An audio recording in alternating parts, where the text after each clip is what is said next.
Tonight we're going to be covering Genesis 7, 8, and 9. And the reason is that this is all the story of the flood, is what we're winding down on it. And there's just I know it's a lot of ground to cover, but really there isn't. And so I wanted you to look at it there with me in one setting. Now we're going to start with the flood, of course. Now in the book of Leviticus, we learn about Jewish kosher laws. Now you remember what I'm talking about? Kosher laws. For instance, Jewish people, they will only eat in the kitchen of a Jewish family, or they won't eat out of a plate that a Jewish man or a Gentile man has ever eaten out of. So they have unclean food and they have clean food. The unclean food comes from a certain body of animals, groups of animals, and the clean food comes from a different group. And if you're interested in what that's like, you can read the book of Leviticus some night as you go to sleep. If you can stay awake, it'll be fun, good reading. Leviticus is not the most exciting reading in the world, but you might want to look at it sometime. So Noah took into the ark, he took pairs of animals, but the clean animals and birds, he took 7 in by 7s. In other words, 3 pair plus 1.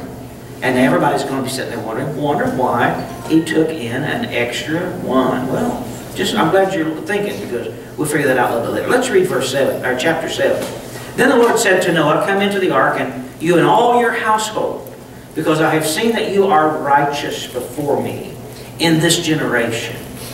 You shall take with you 7 of each of every clean animal, a male and a female. 2 each of animals that are unclean, and a male and a female, and his female. Also 7 each of birds of the air, and male and female, to keep the species alive on the face of the earth. For after 7 more days I will cause it to rain on the earth 40 days and 40 nights, and I will destroy from the face of the earth all living things that I have made." And Noah did according to all that the Lord had commanded him. Now we've noticed this about Noah on a couple of different occasions. One of the things that the Bible keeps saying about him over and again is he did everything God said. He followed the Lord completely.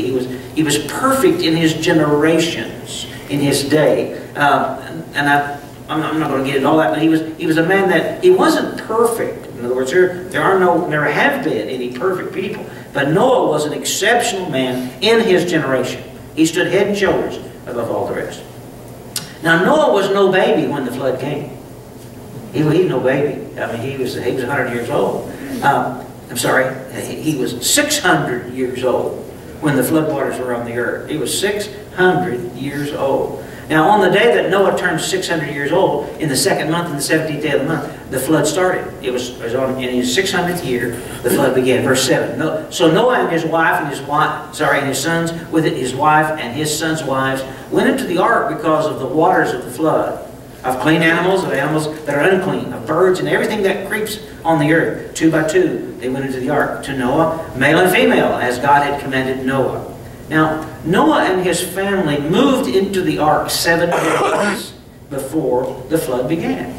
I hadn't figured that out before until a close reading of this today. And when it started raining, the floodwaters rose for 40 days. Now, God hadn't closed the door of the ark, but they lived in the ark for 7 days before the waters started pouring. And then after it started raining, it rained for 40 days and nights. Verse 10.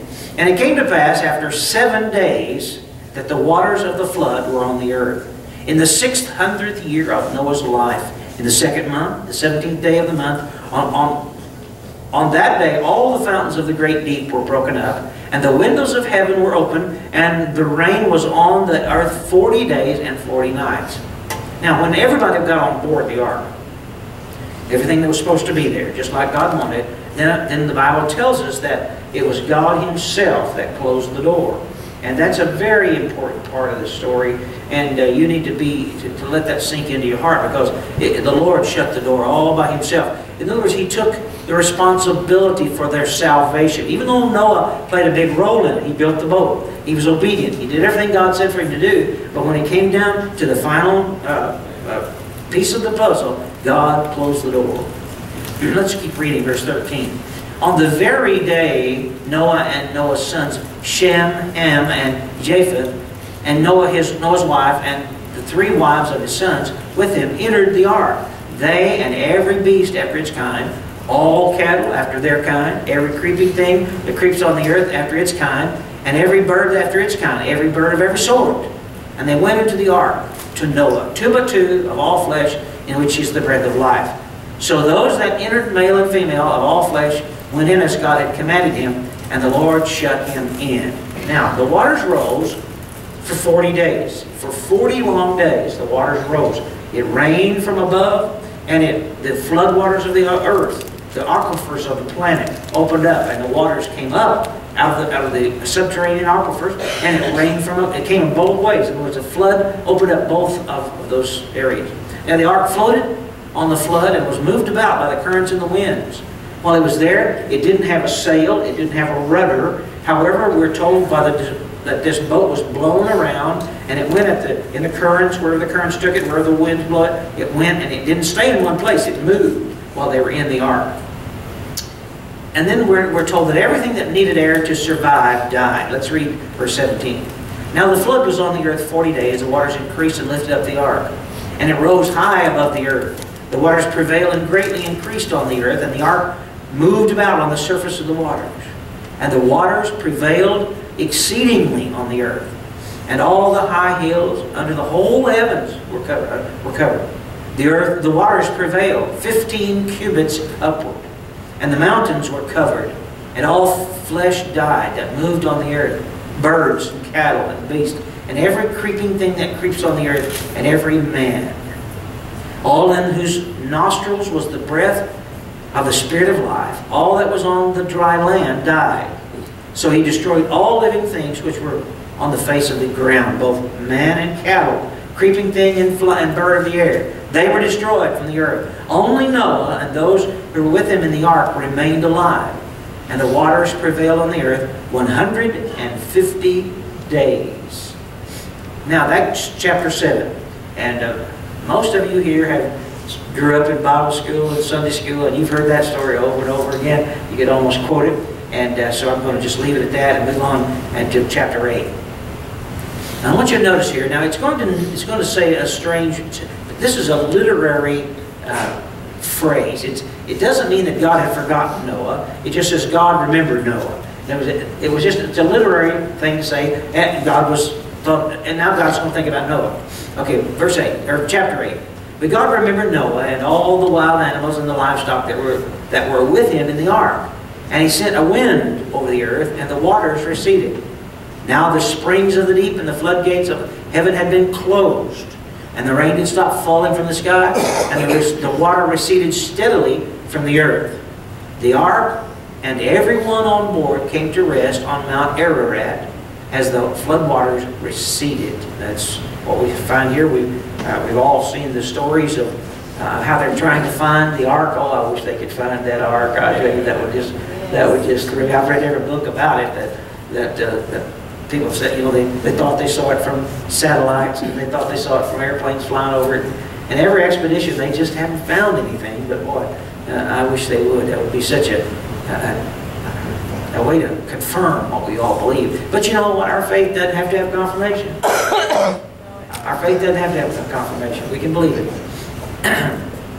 Now, at the end of the 150 days, the water had gone down, and on the 17th day of the 7th month, the ark came to rest on the mountains of Ararat. The waters continued to recede until the 10th month, and on the first day of the 10th month, the tops of the mountain became visible. Now, Noah is going to begin a series of investigations to see about the water depth. Where is the water, whatever. So he starts out by sending out a crow, a raven, and see if it will return, because a raven will rest and will roost on a mountaintop. They don't have to have a tree. They'll roost on a mountaintop. So if there was someplace that around other than Ararat, which is a high point, if there was some other place around, that raven would rest on that, and he wouldn't come back. And it did not return because, as I said, the ravens, they love to fly, so it roosted, it found a place. So that didn't work. Noah didn't learn anything, except that the raven didn't come back. The next thing we notice, that the Noah sent out a dove to see if it would find a place to roost. Now, dove is a different critter than a raven, in that doves want to roost in a tree. They want to roost someplace in vegetation or whatever. A dove even they probably wouldn't want to roost on the mountaintop, so he put out a dove, and it returned just almost immediately without finding a place to rest. Now Noah waited 7 more days, and he turned the dove loose again, and the dove came back, but this time, after the 7 days, it had an olive branch in its beak. It had roosted, it had found an olive tree, and he came back with it in his beak. So Noah knew that the waters were about receded from the earth. And so he waited 7 more days and turned the dove loose, and the dove didn't come back at all. So at that time, then of course Noah emptied the ark and started his life after the flood. Verse 6, after 40 days, Noah opened the window he had made in the ark and sent out a raven. It kept flying back and forth until the water had dried up from the earth. Then he sent out a dove to see if the water had receded from the surface of the ground. But the dove could not find a place for its feet because there were water all over the surface of the earth. So it returned to Noah in the ark. And he reached out his hand and took the dove and brought it back into the ark, brought it to himself in the ark. He waited 7 more days and again sent the dove from the ark. And when the dove returned to him in the evening, there in its beak was a freshly plucked olive leaf. Then Noah knew that the water had receded from the earth. He waited 7 more days and sent the dove out again. This time it did not return. That's what I just told you, but I want you to read it, what you read. At this point, in verse 13 and following, the Lord is going to give instructions to Noah. And the instructions are, Noah, turn the animals loose and let them repopulate the planet. Now we want to, in other words, that's what their job is now. I want you to turn them loose and let them repopulate. So let's read what the language of the Bible. By the first day of the first month of Noah's 601st year. All right, remember he went into the ark when he was 600. Now in his 601st year, the waters had dried up. And, he removed the covering from the ark and saw that the surface of the ground was dry. By the 27th day of the second month, the earth was completely dry. Then God said to Noah, come out of the ark, you and your wife and your sons and their wives. Bring out every kind of living creature that is with you, the birds, the animals, and all the creatures that move along the ground, so that they can multiply on the earth and be fruitful and increase in number upon it. So Noah came out, together with his sons and his wife and his sons' wives, and all the animals and all the creatures that move along the ground, and all the birds. Everything that moves on the earth came out of the ark, one kind after another. Now, the next thing we're going to see is after the ark is emptied, we're going to watch this Noah who does everything right. He does good. God brags on him. The first thing Noah's going to do, he's going to build an altar and worship God. He's going to praise the Lord for letting him live, for saving him and come through the hard times. So Noah built an altar and he worshiped God, and he sacrificed some of the clean animals. Now remember, there was a reason why we had extra animals on the boat. Well, they had to eat something, first of all. And then they had to have some for sacrifice. Noah was a good Jew, and so he didn't eat the unclean animals, but they could eat the clean animals, and then they had some for sacrifice. And then there was enough left to repopulate the earth. Verse 20, then Noah built an altar to the Lord, and taking some of all of the clean animals and the clean birds, he sacrificed burnt offerings on it. Now, we're going to notice here that I don't need to say it like this. Our God that we love and that we serve is a God of covenant. He seems to enjoy entering into agreements, arrangements with us. He likes to, he's a God of covenant. In other words, he makes a contract with us. It's a handshake contract. In other words, he enjoys entering into a contract. Now, this interesting thing about the kind of contract that God makes, it's called a suzerain contract. And that means that there is a strong party and a weak party. Now, the strong party is the party that makes the agreement with the weaker party. The strong party is going to provide everything for the contract. All the needs. For instance, in the feudal system, the lord of the castle would provide protection and safety. And that his part of the contract was, if you get in trouble, you come in the castle. But your part of the contract is you bring food and you take care of the people in the castle. Well, God goes even further than that. He does everything on his part of it. He takes care of all the arrangements on his side of the contract. And all we have to do is accept the contract. All right, that's very important, because that idea of contract is going to follow through all the Bible. And we're going to see that again and again. So he moves into this covenant. Now let's talk about this covenant a little bit. We're talking about covenant language. Well, verse 21, and I'll get right to it. The Lord smelled the pleasing aroma and said in his heart, never again, here we go, this is the covenant, never again will I curse the ground because of man. Even though every inclination of his heart is evil from childhood. And never again will I destroy all living creatures as I have done. All right, here's the suzerain's reading of his part of the contract. Here's what he says. I am going to make a deal with you, and here's the deal. Never going to destroy the earth again like I did this time. Never again will I do this. As long as the earth endures, seed time and harvest, cold and heat, summer and winter, day and night, will never cease. Well, the climate may get warmer, and we may have changes in our weather systems, but folks, as long as God keeps His word, there's going to be seed time and harvest, there's going to be cold and heat, summer and winter, day and night, it will never cease. Now let me say to you tonight, you can take that to the bank.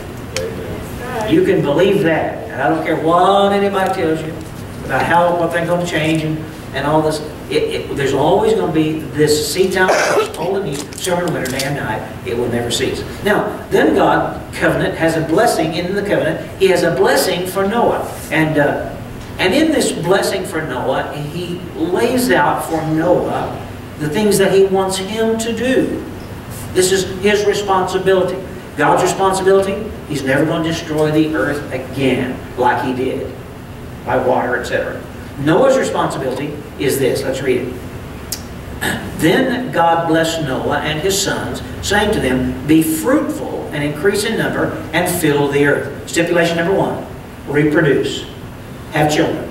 Have lots of babies. Fill the planet with the human babies, with animal babies, you know. Fill the planet. All that. I mean, that's what God's stipulation number 1. Stipulation number 2. Now mankind has a new food source. Now we suspect that prior to this event, man had been a vegetarian. Now you remember, and we studied through Genesis, we saw that God had given man and Adam and Eve all the plants and the vegetables of the garden to eat. They were vegans. They were vegetarians. Now God's going to remove the vegetarian restriction, and He's going to open them up to eating meat. And this is where this begins. Verse 2. The fear and dread of you will fall upon all the beasts of the earth, and all the birds of the air, upon every creature that moves along the ground, and upon all the flesh of the sea. For they are given into your hands. Everything that lives and moves will be food for you. Alright, so we can eat anything that moves or lives on the earth. We can eat all any vegetables, or the fruits or plants, or we can eat all the flora and the fauna. We can eat all of it, animals and vegetables. Just as I've given you green plants, I now give you everything. So stipulation number 2 was a change in their diet. Number 1, they reproduce. Stipulation number 2, change in your diet. Stipulation number 3, but you must not eat meat that has its lifeblood still in it. Now, what does that mean? That means you make sure you drain the blood out of an animal before you eat it. Right? You don't eat it with its blood in it. You make sure it's drained the blood out. Now, that was God's stipulation for them here. And He says that I'm going to demand an accounting for every animal. And from each man, too, I will demand an accounting for the life of his fellow man. Whoever sheds the blood of man, by man shall his blood be shed. In other words, God says in stipulation number 4 here that it's okay to kill animals and eat them. It's okay to kill them. Make sure you drain their lifeblood out. I don't even want to get into that tonight. I will later. I want to talk about that more because there's so much there. But make sure you drain their blood. And also in Leviticus, you're never to cook an animal in its own blood or cook a calf in the milk of its mother. In other words, I'll get into all that later when we get there. But we're supposed to be careful how we do this. Now here, God's going to now explain to Noah why we shouldn't kill each other. He's going to say, Noah, if anybody kills another, if you shed the blood of a man, you shall be shed. In other words, God institutes capital punishment right here. I mean, I don't know where you are on this versus this, and I'm not going to try to convince you one way or the other, but this is where God institutes capital punishment. He says, if you kill a man, you will be killed. Whoever sheds the blood of a man, by man shall his blood be shed. Now, he doesn't tell us how to do that. And I'm sure that God never intended vigilantism or revenge killings. I'm sure he never meant that at all. But by due process of law and by judicial, whatever, jurisprudence, then that death can come upon a man who kills another man.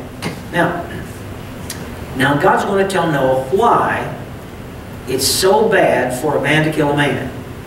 And why it's important that if a man kills a man, that his life be forfeit. He's going to explain it like this. For in the image of God has God made man. And let me say it like this. Have you ever heard it said that if you kill one man, you've killed all humanity? Have you ever heard that? Or if you save one man's life, you've saved all lives. And there's something to that. There's some truth in this. We are all connected under God. We are all, our hearts, our lives, we're all bound up in that same web of life. We are made in the image of God. And when we kill somebody, see, the ending of life is supposed to be in the hands of the Creator. The ending of life is not supposed to be in our hands. And I just can't go out here arbitrarily and kill any of you. I can't arbitrarily do that.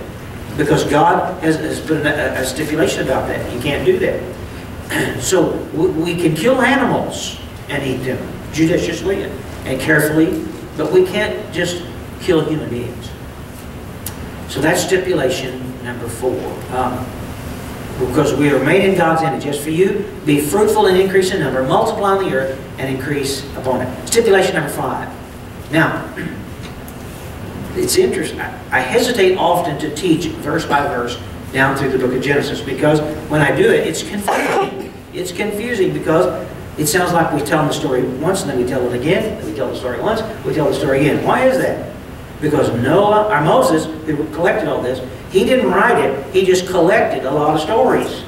So we may be reading Noah's account, we may be reading Samuel's account or somebody else's account, but Moses just pulled all these together. So we'll read along, then we'll sound like we're doing it all over again. You know? Well, that's what's going on here. Now let's keep moving.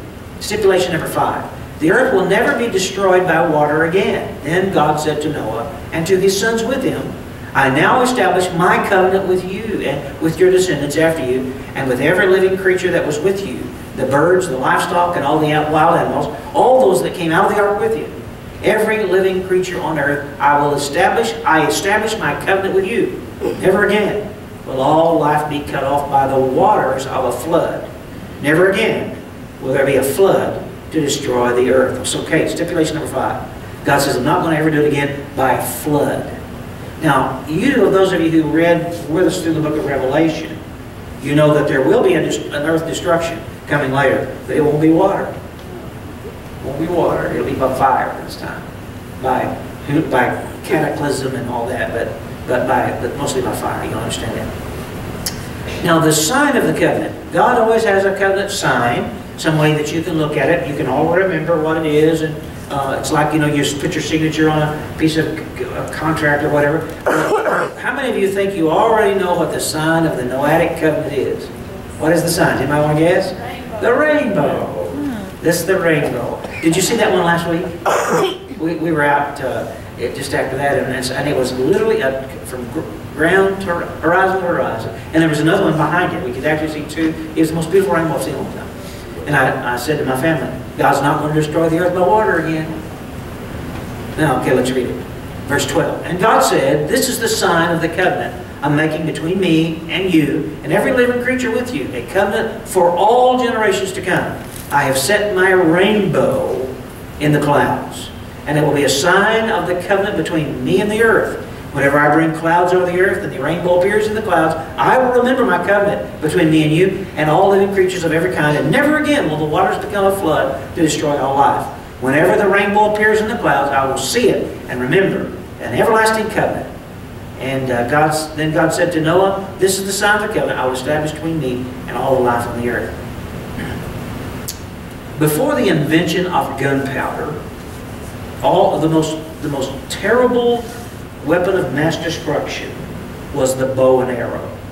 It was a complete, huge forward leap in technology. Because prior to the bow and arrow, man killed its animals and each other with rocks and sticks. And it was very inefficient. It was very hard to just feed your family. But somebody then invented the bow and arrow. And when that came out, it totally revolutionized the life on Earth for human beings. Now we can very effectively and efficiently harvest our food. We can kill an animal. We don't have to run up and catch it. We can kill it from a distance. And it changed everything. So before gunpowder, the bow and arrow was the most potent weapon of destruction of war that we had in the earth. What do you think God symbolized the rainbow to be in the clouds? God hung his war bow in the clouds. He put his war bow up. He said, I'm not going to use that bow anymore. Yeah, then you'll get to see that I've hung my bow in the clouds. I'm not going to pick it up and kill the earth anymore with water. It was very symbolic to the ancient people. We've kind of lost it today, but that's an ark. It's a bow and arrow. It resembles that. Now Noah and his sons established families and their heritage. Ham started the Canaanites. The Canaanites were the people who lived in the promised land when Joshua came back and took the land. Those were Ham's descendants, the people that Ham produced. And they lived in the land. The Canaanites worshipped a god that demanded human sacrifice. The Canaanites, Ham's kids, didn't stay faithful and true to Jehovah God. They developed other gods. Now this Canaanite God is so horrible. I hesitate to talk about it, but you need to know how horrible he is. It was a hollowed out piece of metal. And they would build a fire in him, and he would glow red hot when they get that fire. And that brass idol, it would just burn red hot. And they would lay their children in his arms. That was the way they sacrificed. And God hated that. And that's why he didn't have anything to do with the Canaanites. He wanted them destroyed. So then from Shem and Japheth, or Japheth, depending on if you're British or American, it's Japheth or Japheth. All the other races on planet Earth came from these two other races. We're all a descendant of either from Shem or from Japheth.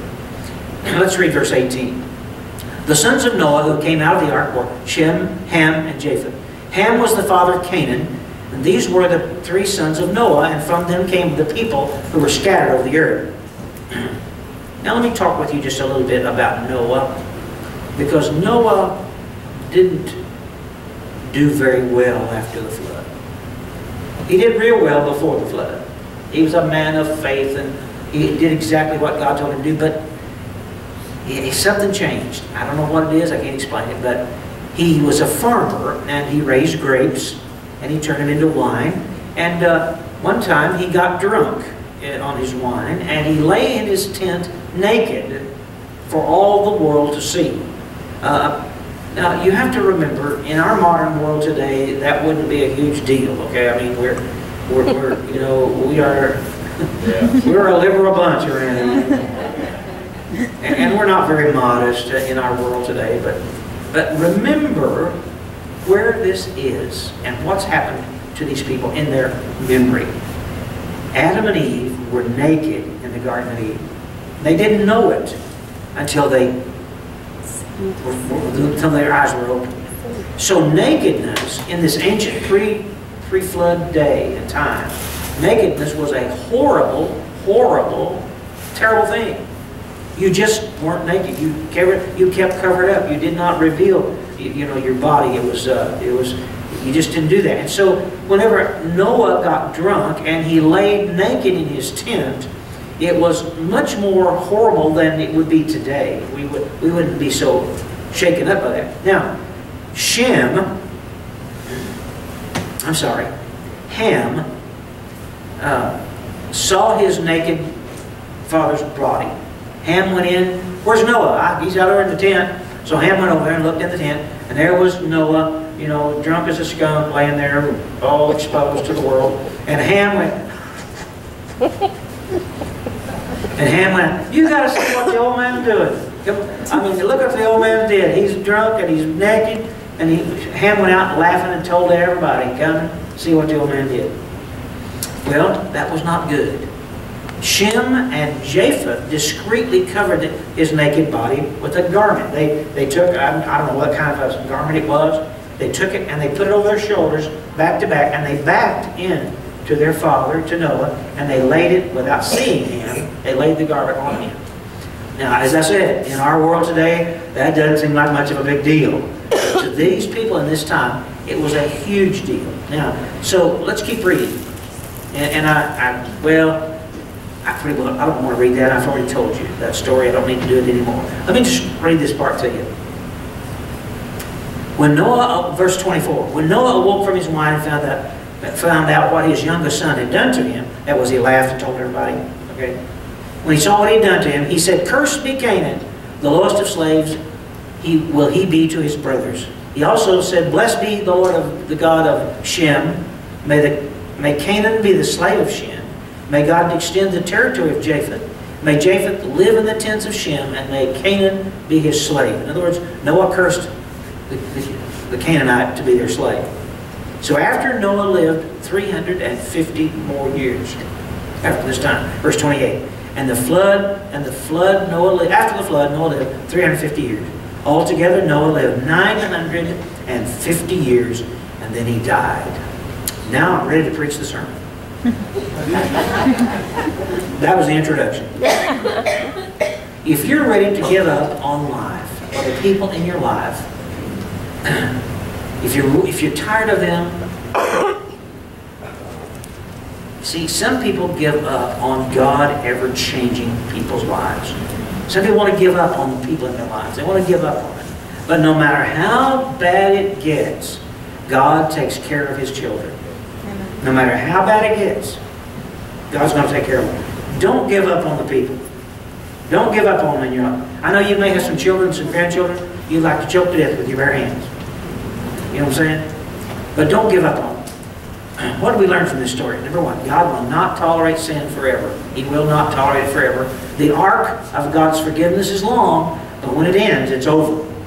And where there seems to be no way, God makes a way if we trust Him.